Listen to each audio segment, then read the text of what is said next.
شب گریزاں ہوگی آخر جلوائے خورشید سے، یہ چمن معمور ہوگا نغمائے توحید سے۔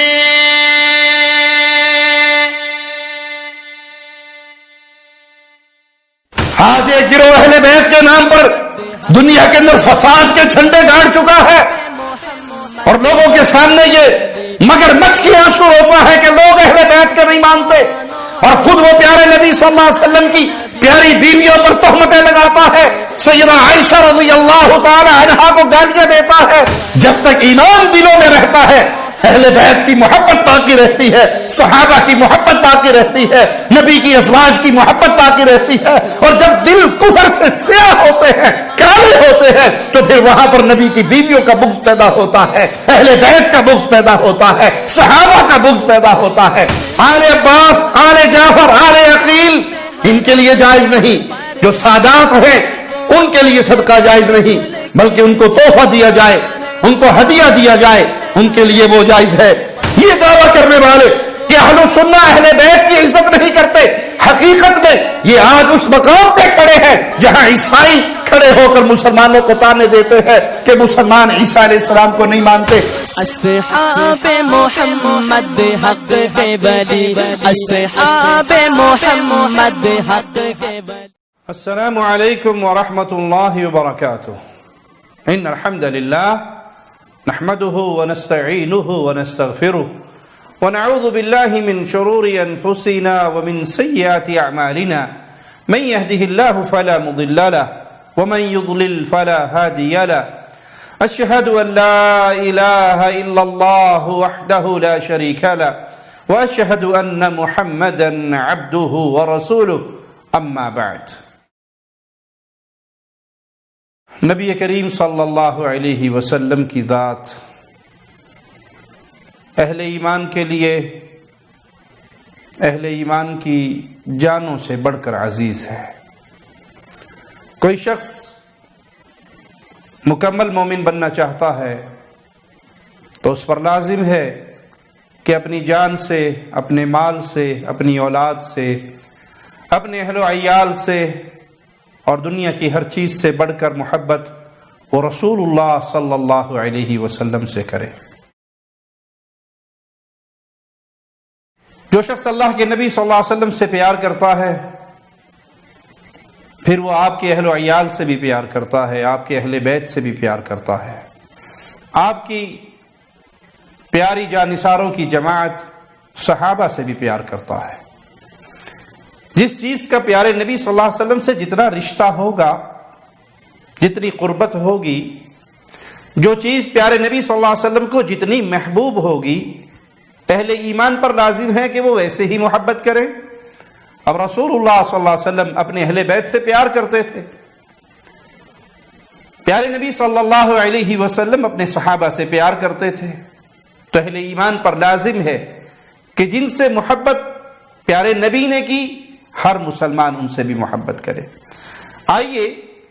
رسول اللہ صلی اللہ علیہ وسلم کی چند احادیث اہل بیت کی فضیلت میں سنتے ہیں۔ صحیح مسلم حدیث نمبر 2408، سیدنا زید بن ارقم بیان کرتے ہیں کہ ایک دن رسول اللہ صلی اللہ علیہ وسلم نے مکہ اور مدینہ کے درمیان واقع پانی کے ایک تالاب کے کنارے خطبہ ارشاد فرمایا۔ پیارے رسول صلی اللہ علیہ وسلم نے فرمایا، اما بعد الا ایھا الناس فانما انا بشر یوشک ان یأتی رسول ربی، اے لوگو میں اللہ کا بھیجا ہوا رسول ہوں۔ اللہ اپنے رسول انسانوں کی طرف بھیجتا ہے تو وہ بھی انسان ہی ہوتے ہیں، بشر کی طرف آنے والے، ہدایت کا پیغام لانے والے بشر ہی ہوتے ہیں۔ فَإِنَّمَا أَنَا بَشَرٌ، میں بشر ہوں۔ جن لوگوں کا یہ دعویٰ ہے کہ نہیں رسول اللہ صلی اللہ علیہ وسلم نور من نور اللہ ہے، وہ اللہ کا روپ ہے، نعوذ باللہ ثم نعوذ باللہ، اللہ ان کی شکل میں دنیا پہ نازل ہوا ہے، احد اور احمد میں سوائے میم کے اور کوئی فرق نہیں ہے، تو ایسے لوگ کھلے ہوئے کفر کا ارتکاب کرتے ہیں کیونکہ رسول اللہ صلی اللہ علیہ وسلم اللہ کی مخلوق، اللہ کے بندے، انسان، بشر، اس کا اعلان قرآن نے بھی کیا ہے، قل انما انا بشر مثلکم، سورۃ کہف کی آخری آیت ہے، 16واں پارہ ہے، اور اس کا اعلان رسول اللہ صلی اللہ علیہ وسلم نے اپنی احادیث میں بھی کیا ہے۔ یہ اعلان پیارے نبی کا ہے صلی اللہ علیہ وسلم۔ یہ بات کسی مولوی صاحب کی، شیخ صاحب کی نہیں ہے کہ آپ اسے جھٹلا دیں کہ نہیں یہ تو گستاخ ہے، یہ وہابی ہے، یہ تو کرتے ہی ایسا ہے۔ یہ خود رسول اللہ صلی اللہ علیہ وسلم فرما رہے کہ میں بشر ہوں، تو پیارے نبی صلی اللہ علیہ وسلم کو نور من نور اللہ کہنے والا، پیارے نبی صلی اللہ علیہ وسلم کو احد کی ایک صورت زمین پہ سمجھنے والا کہ وہی جو مستوی عرشدہ خدا ہو کر اتر پڑا مدینے میں مصطفیٰ ہو کر، یہ کفر کی وادی میں ہے، اس کا یہ عقیدہ کفریہ ہے۔ قرآن حکیم اور احادیث نبویہ یہ ہمیں درس دیتی ہے کہ رسول اللہ صلی اللہ علیہ وسلم بشر ہے، بشریت کے سرتاج ہے، بشریت کے امام ہے، انبیاء کے امام ہے۔ حدیث دوسرا مسئلہ کیا بیان کرتی ہے؟ یوشک ان یأتی رسول ربی فاجیب، قریب ہے وہ اللہ کا پیغام لے کر آئے اور میں اس پیغام پر لبیک کہہ دوں۔ کیا معنی؟ اللہ کی طرف سے موت کا فرشتہ آئے موت کا پیغام لے کر، اور میں فوت ہو جاؤں، وہ میری روح قبض کر لے، میں دنیا چھوڑ دوں۔ وَأَنَا تَارِكٌ فِيكُمْ ثَقَلَيْنِ، میں تمہارے درمیان دو چیزیں چھوڑ کر جا رہا ہوں، تارکن، تمہارے پاس دو چیزیں رسول دے کر جا رہے ہیں سے معنی کیا؟ حدیث بیان کیا کر رہی ہے کہ قریب ہے کہ اللہ کا فرشتہ یعنی موت کا فرشتہ پیغام لے کر آئے کہ آپ کی دنیا کی زندگی ختم ہو گئی، چلیے اللہ کی طرف، اللہ کی جنتوں کی طرف، اس دنیا کو چھوڑ دیجئے، اور میں اس کی دعوت پر لبیک کہتا ہوا دنیا چھوڑ دوں۔ تو پیارے بھائی، جن کی صبح شام یہ لڑائی ہے کہ جس نے یہ کہا کہ رسول اللہ صلی اللہ علیہ وسلم فوت ہو گئے، وہ گستاخ ہے، وہ واجب القتل ہے، وہ گستاخ رسول ہے، وہ مسلمان نہیں ہے، اس کو زندہ رہنے کا حق نہیں ہے، یہ درس تو ہمیں قرآن اور حدیث خود دے رہے ہیں۔ قرآن حکیم کی آیت بیان کرتی ہے وَمَا مُحَمَّدٌ إِلَّا رَسُولٌ قَدْ خَلَتْ مِن قَبْلِهِ الرُّسُلُ أَفَإِن مَاتَ، قرآن کہتا ہے کہ محمد صلی اللہ علیہ وسلم اللہ کے رسولوں کی طرح ایک رسول ہے، ان سے پہلے بھی رسول آئے اور گئے، اگر یہ فوت ہو جائے، اگر ان پہ موت آ جائے، اگر یہ شہید کر دیے جائے، کیا ایڑیوں کے بل پھر جاؤ گے؟ اور خود رسول اللہ صلی اللہ علیہ وسلم اپنی مبارک زبان سے فرما رہے ہیں کہ اللہ کا بلاوا لے کر قاصد میرے پاس آئے اور میں لبیک کہوں، میں تمہارے درمیان دو چیزیں چھوڑ کر جا رہا ہوں۔ تو پیارے نبی صلی اللہ علیہ وسلم یہ دنیا چھوڑ گئے، آپ فوت ہو گئے، آپ پر جو وقت اللہ کی طرف سے مقرر تھا وہ آ چکا، اس لیے ابو بکر صدیق رضی اللہ عنہ وارضا کائنات کی انبیاء کی جماعت کے بعد افضل ترین ہستی خلیفہ بلا فصل ابو بکر صدیق نے آپ کی وفات پر آپ کا ماتھا چومنے کے بعد کہا تھا اللہ آپ پر دو موتیں کبھی جمع نہیں کرے گا، جو موت آپ پر آنی تھی وہ آ چکی ہے۔ مسجد میں گئے، ابو بکر صدیق کندھے پہ ہاتھ رکھتے ہیں فاروق اعظم کے اور کہتے ہیں بیٹھ جاؤ یا عمر، اجلس یا عمر، اور پھر کہتے ہیں من کان یعبد محمد فإن محمد قد مات، جو محمد صلی اللہ علیہ وسلم کی عبادت کرتا تھا، انہیں اپنا رب سمجھتا تھا، وہ سن لے اس کے رب پر بہت آ گئی۔ ومن کان یعبد اللہ، اور جو اللہ کی عبادت کرتا ہے، جو اللہ کو اپنا رب مانتا ہے، تو اللہ حی لا یموت ہے، اللہ پر موت کبھی نہیں آنی۔ تو یہ مسئلہ بھی حدیث نے ثابت کر دیا کہ نبی صلی اللہ علیہ وسلم کے لیے موت آنا آپ کی توہین نہیں ہے، آپ کی گستاخی نہیں ہے۔ دھوکہ دیتے ہیں یہ مولوی جو یہ کہتے ہیں جس نے یہ کہا نبی کریم صلی اللہ علیہ وسلم فوت ہوئے وہ گستاخ ہو گیا۔ بھائی یہ تو خود پیارے نبی کی مبارک زبان سے نکلا، قریب ہے، ہو سکتا ہے میرے پاس قاصد آئے اللہ کی طرف سے بلاوا والا، بلاوا لے کر آئے، میری موت کا بلاوا، دنیا چھوڑنے کا بلاوا۔ تو یہ عقیدے گمراہ لوگوں نے پھیلائے ہیں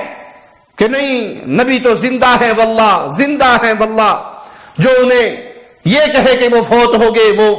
گندگی کا پلندہ ہے، واللہ وہ گستاخ ہے. یہ نجمی منافق ہے، گندا ہے غلاظت کا بلکہ بلندہ ہے واللہ، جہنم پہ نام اس کا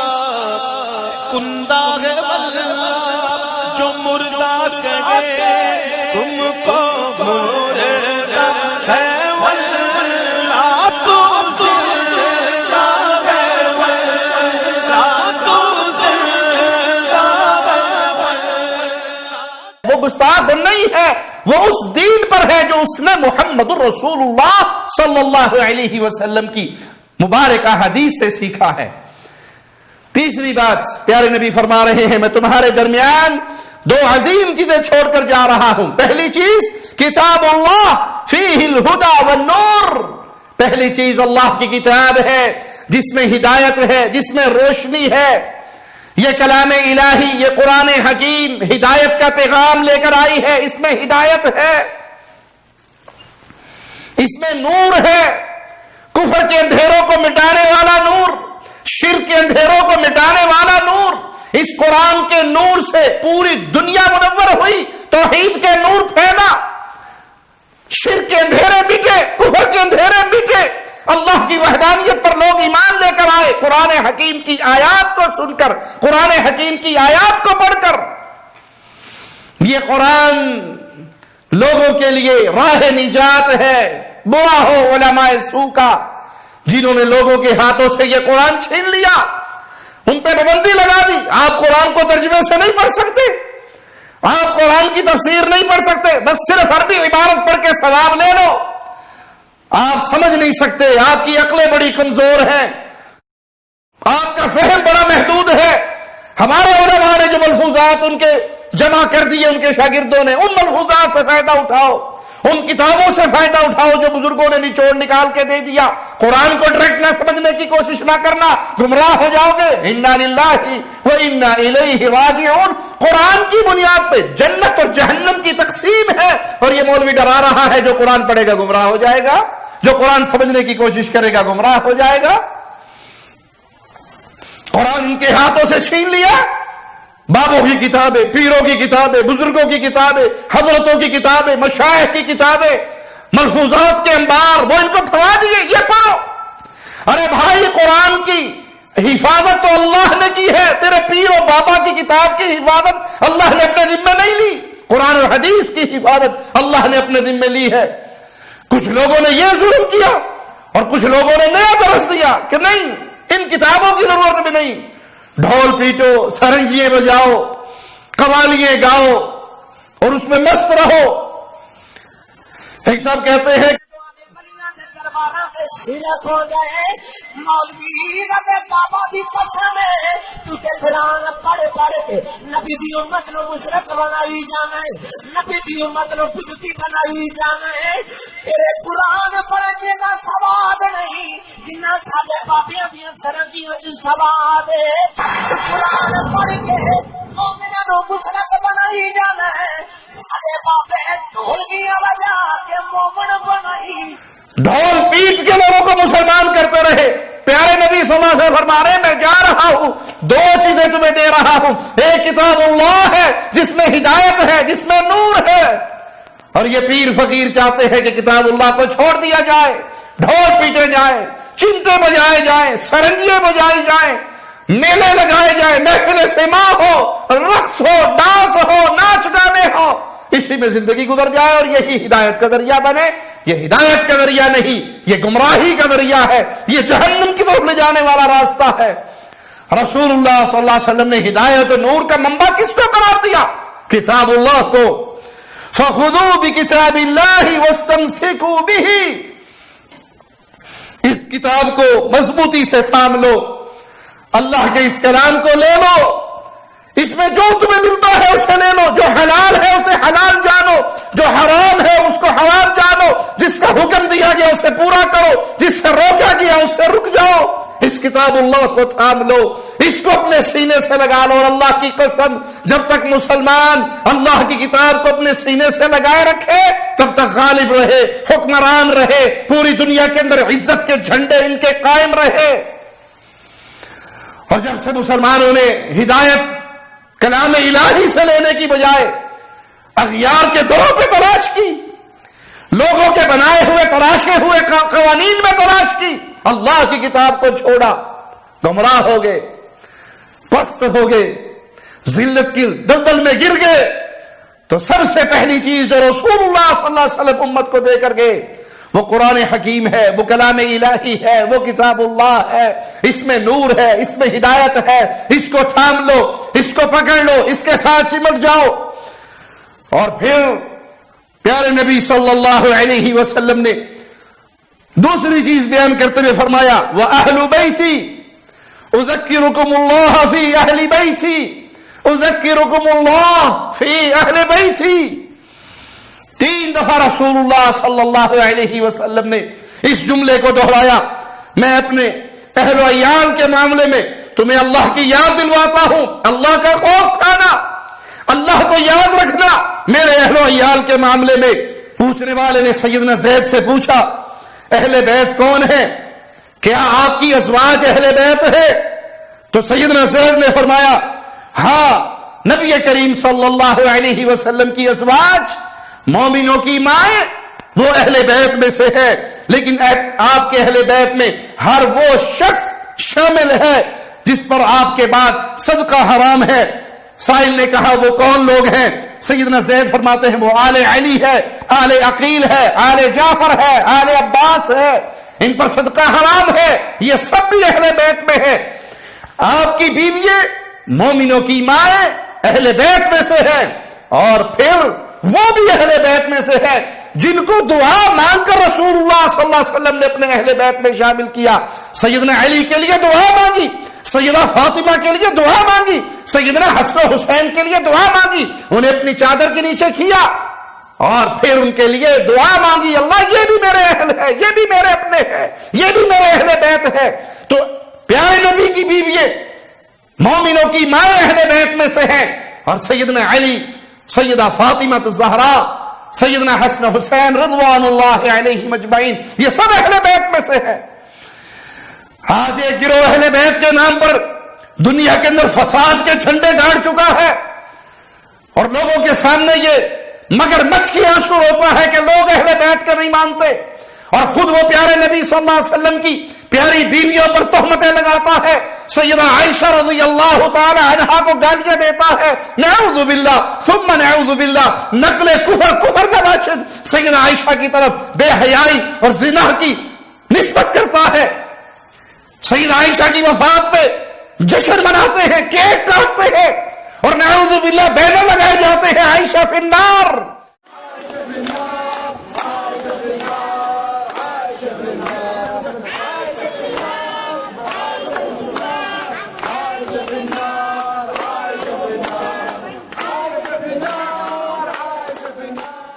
یہ اہل بیت کے دشمن ہے، کیونکہ اہل بیت میں سب سے پہلے رسول اللہ صلی اللہ علیہ وسلم کی ازواج شامل ہے۔ خدیجہ الکبریٰ اہل بیت ہے، عائشہ صدیقہ اہل بیت ہے، سیدہ حفصہ اہل بیت میں سے ہے، میمونہ اہل بیت میں سے ہے، سودا اہل بیت میں سے ہے، پیارے نبی کی بیوییں یہ اہل بیت میں سے ہے۔ اہل بیت کی عظمت کے ڈھنڈورے پیٹتے ہیں جھوٹ کی بنیاد پہ، اور گالیاں دیتے ہیں ان کو جو نبی کی گھر والی ہیں۔ اہل بیت سے مراد آپ کے گھر والے، اور آپ کے گھر والوں میں سب سے پہلے آپ کی بیوی آئیں گی۔ ان گالی دینے والے مجرموں سے پوچھو تمہاری بیوی تمہاری اہل بیت ہے یا نہیں؟ خمینی کی بیوی خمینی کی اہل بیت میں سے ہے یا نہیں؟ جواب یہی ہوگا کہ نہیں، وہ اہل بیت میں سے ہے۔ جس قانون کے تحت تمہاری بیویاں تمہاری گھر والیاں ہیں، کس قانون کے مطابق تو رسول اللہ صلی اللہ علیہ وسلم کی پیاری بیویوں کو، مومنوں کی ماں کو، امت کی ماں کو تم اہل بیت سے نکالنے کے لیے جھوٹ بولتے ہو اور ان کی طرف برائی کی نسبت کرتے ہو؟ پیارے نبی صلی اللہ علیہ وسلم کے اہل بیت کے دشمنوں، تم اسلام کے دشمن ہو، صرف صحابہ کو گالی دینے کے لیے، نبی کی ازواج کو گالی دینے کے لیے تم نے ڈنڈورا پیٹا ہے اور جھوٹ کا پروپیگنڈا کیا ہے۔ کوئی مومن اس دھرتی پہ ایسا موجود نہیں، جو مومن ہو اس کے دل میں ایمان ہو اور اس کے دل میں اہل بیت کی ادنا سی گستاخی بھی آ جائے۔ مسلمان رسول اللہ صلی اللہ علیہ وسلم سے پیار کرتے ہیں، آپ کے اہل بیت سے پیار کرتے ہیں، آپ کے صحابہ سے پیار کرتے ہیں۔ جب تک ایمان دلوں میں رہتا ہے اہل بیت کی محبت باقی رہتی ہے، صحابہ کی محبت باقی رہتی ہے، نبی کی ازواج کی محبت باقی رہتی ہے۔ اور جب دل کفر سے سیاہ ہوتے ہیں، کالے ہوتے ہیں، تو پھر وہاں پر نبی کی بیویوں کا بغض پیدا ہوتا ہے، اہل بیت کا بغض پیدا ہوتا ہے، صحابہ کا بغض پیدا ہوتا ہے۔ ایمان سے سینہ منور ہو تو کسی کے سینے میں نہ نبی کا بغض آ سکتا ہے، نہ اہل بیت کا آ سکتا ہے، نہ صحابہ کا آ سکتا ہے۔ صحیح مسلم حدیث نمبر 2404 سیدنا سعد بیان کرتے ہیں، جب یہ آیت نازل ہوئی ندعو ابناءنا وابناءکم، تو آپ کہہ دیں آؤ ہم اپنے بیٹوں اور تمہارے بیٹوں کو بلا لیں، تو نبی کریم صلی اللہ علیہ وسلم نے سیدنا علی، سیدہ فاطمہ، سیدنا حسن اور سیدنا حسین کو بلایا اور پھر فرمایا اللہم ہؤلاء اہلی، اے اللہ یہ میرے اہل و عیال ہیں، یہ میرے اہل بیت ہیں۔ سیدہ عائشہ کہتی ہیں نبی کریم صلی اللہ علیہ وسلم صبح کے وقت نکلے، آپ کے جسد اطہر پر گجاووں کے نقوش والی ایک موٹی چادر، سیدنا حسن بن علی آئے، آپ نے انہیں چادر کے اندر لے لیا، پھر حسین آئے وہ بھی اندر داخل ہو گئے، پھر فاطمہ آئی انہیں بھی اس چادر کے اندر لے لیا، پھر سیدنا علی آئے انہیں بھی اللہ کے نبی صلی اللہ علیہ وسلم نے اندر لے لیا، پھر فرمایا کہ نبی کریم صلی اللہ علیہ وسلم نے یہ آیت تلاوت کی انما یرید اللہ لیذہب عنکم الرجس اہل البیت ویطہرکم تطہیرا، اللہ یہی چاہتا ہے کہ تم سے گندگی دور کر دے اے رسول کے گھر والوں اور تمہیں اچھی طرح پاک کر دے۔ تو پیارے نبی صلی اللہ علیہ وسلم کی بیوییں آپ کی گھر والی ہیں، آپ کی اہل بیت ہیں، اور اس کے بعد سیدنا علی، سیدہ فاطمہ، سیدنا حسن، سیدنا حسین رضوان اللہ علیہم اجمعین، یہ سب بھی اللہ کے نبی کے اہل بیت ہیں۔ ابو ہریرہ بیان کرتے ہیں کہ رسول اللہ صلی اللہ علیہ وسلم نے فرمایا انی لانقلب الی اہلی فاجد التمرة ساقطة على فراشی، میں اپنے گھر آتا ہوں اپنے بستر پہ گری ہوئی کوئی کھجور دیکھتا ہوں فارفعها لآكلها، میں اس کو کھانے کے لیے اٹھا لیتا ہوں ثم اخشى ان تكون صدقة فالقيها، پھر مجھے ڈر ہوتا ہے یہ صدقے کی نہ ہو تو میں اس کے کھانے کا ارادہ ترک کر دیتا ہوں۔ پیارے نبی صلی اللہ علیہ وسلم کھجور پڑی ہوئی دیکھتے ہیں اور اس کو اٹھا لیتے ہیں، کھانے کا ارادہ فرماتے ہیں، لیکن اس ڈر سے، اس خوف سے کہیں یہ صدقے کا مال نہ ہو میں اس کو چھوڑ دیتا ہوں، کیونکہ صدقہ رسول اللہ صلی اللہ علیہ وسلم پر ناجائز تھا، آپ کے لیے جائز نہیں تھا، اسی طرح آپ کے اہل بیت کے لیے بھی جائز نہیں تھا۔ جن کے لیے حدیث میں آیا آل علی، آل عباس، آل جعفر، آل عقیل، ان کے لیے جائز نہیں، جو سادات ہیں ان کے لیے صدقہ جائز نہیں، بلکہ ان کو تحفہ دیا جائے، ان کو ہدیہ دیا جائے، ان کے لیے وہ جائز ہے۔ صحیح بخاری حدیث نمبر 1485 سیدنا ابو ہریرہ رضی اللہ عنہ وارضاہ بیان کرتے ہیں کہ سیدنا حسن بن علی نے صدقے کی کھجوروں میں سے ایک کھجور لے لی اور اپنے منہ میں ڈال لی، تو رسول اللہ صلی اللہ علیہ وسلم نے فرمایا ارمی بہا، اس کھجور کو پھینک دو، اما علمت انا لا ناکل صدقہ، کیا تم جانتے نہیں ہو کہ ہم صدقہ کا مال نہیں کھاتے، صدقہ نہیں کھاتے، یہ صدقہ ہے، اس کو پھینک دو۔ نبی کریم صلی اللہ علیہ وسلم نے سیدنا حسن کے منہ مبارک سے اس کھجور کو نکال دیا اور اسے پھینکنے کا حکم دے دیا، کیونکہ صدقہ رسول اللہ صلی اللہ علیہ وسلم اور آپ کے اہل بیت کے لیے جائز نہیں، بلکہ آپ ہدیہ قبول فرماتے، کوئی تحفہ لے کر آتا تو اس تحفے کو قبول فرماتے۔ ابن ابی ملیکہ رحمہ اللہ بیان کرتے ہیں کہ خالد بن سعد نے صدقے کی ایک گائے سیدہ عائشہ رضی اللہ تعالی عنہا کے پاس بھیجی تو انہوں نے اسے واپس کر دیا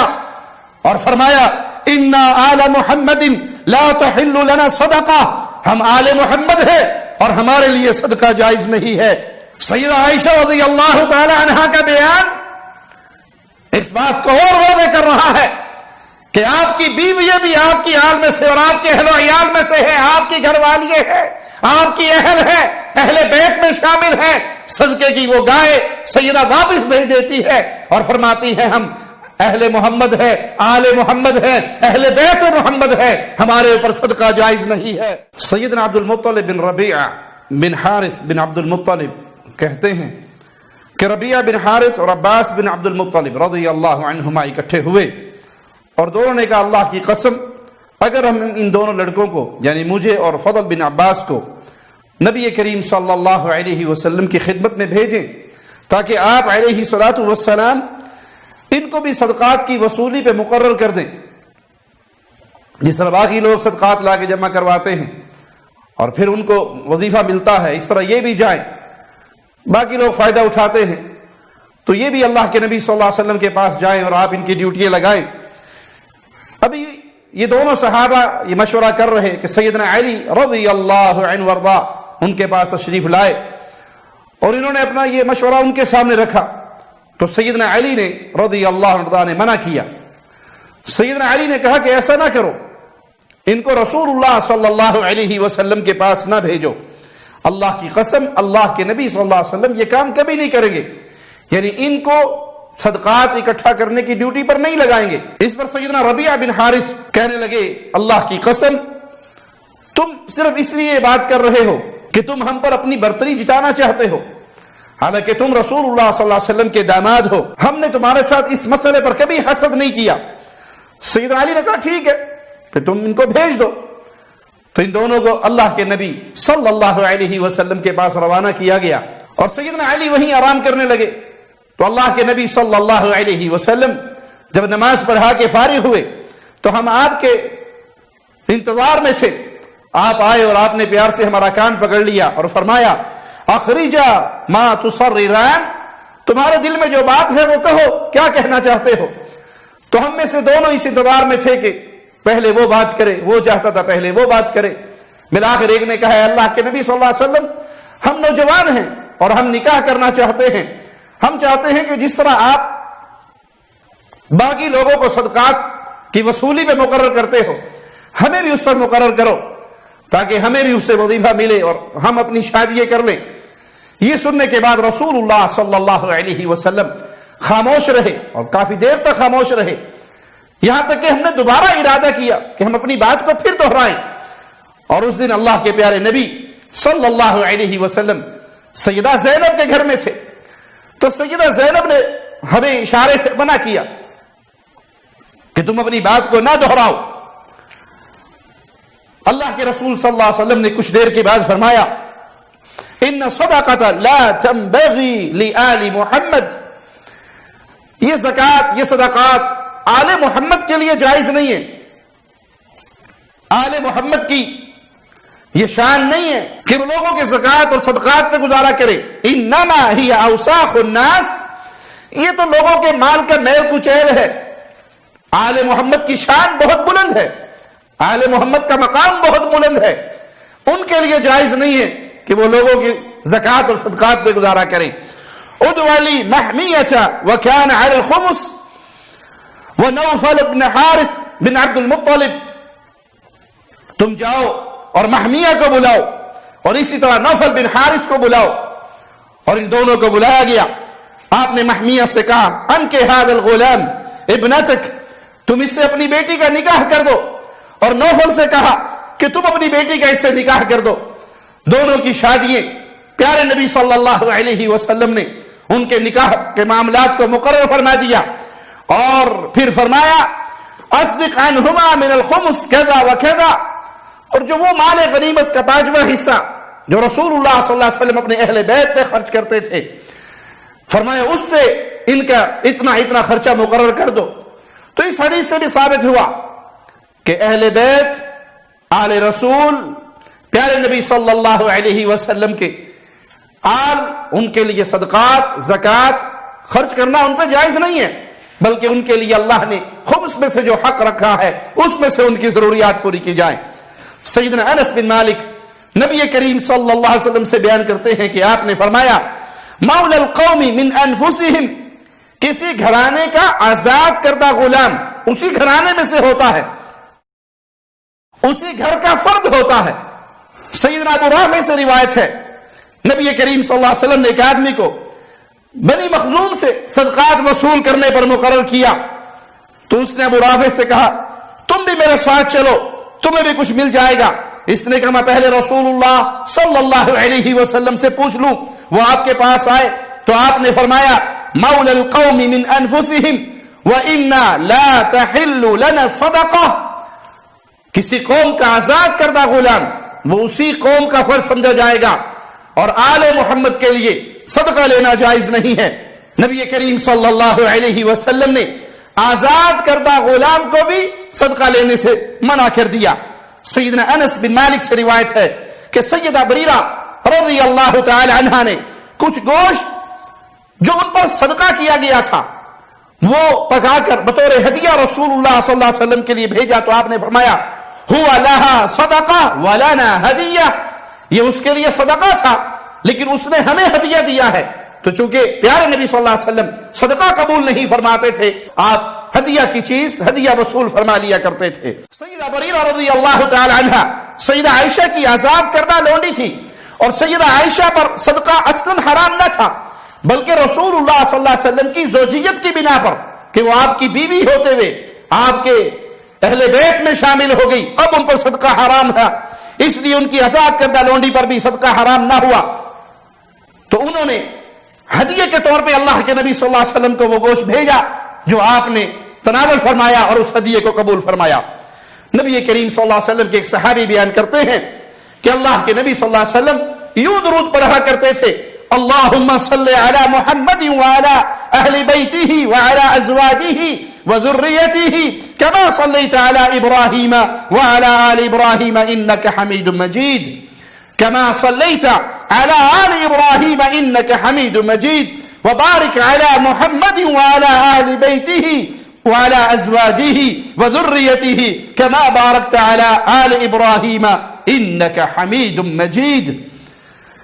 پیارے نبی صلی اللہ علیہ وسلم ان الفاظ سے درود شریف پڑھا کرتے تھے۔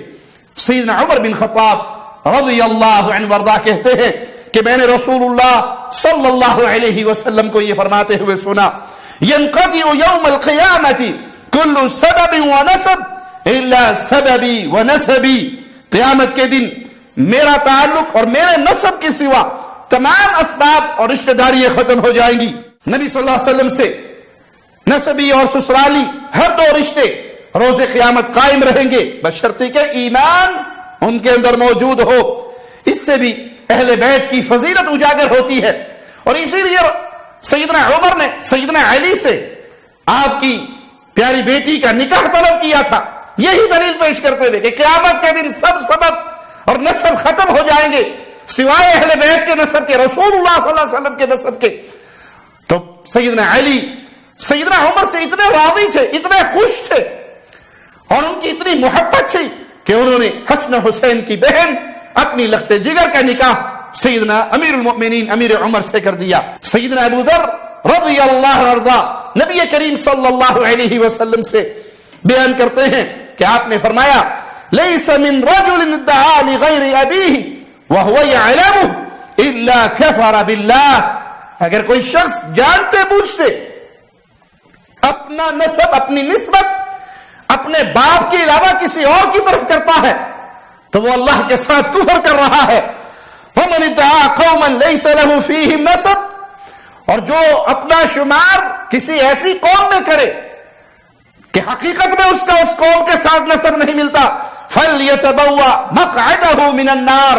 تو وہ اپنا ٹھکانہ جہنم کے اندر بنا لے، وہ اپنا مقام جہنم میں سمجھے۔ اپنے باپ کو چھوڑ کر غیر باپ کی طرف نسبت کرنا، غیر باپ کو اپنا باپ سمجھنا، اس سے اپنی ولدیت کا رشتہ جوڑنا، یا ایسی قوم کے ساتھ اپنا حسب و نسب جوڑنا جس قوم میں وہ نہیں ہے، یہ بہت خطرناک معاملہ ہے۔ کفر کی وعید اس پر سنائی گئی اور جہنم کا ٹھکانہ بنایا گیا اس کے مقام کو جو ایسا کرتا ہے۔ آج کثرت سے آپ کو دیکھنے کو ملے گا لوگ ذات بدل لیتے ہیں،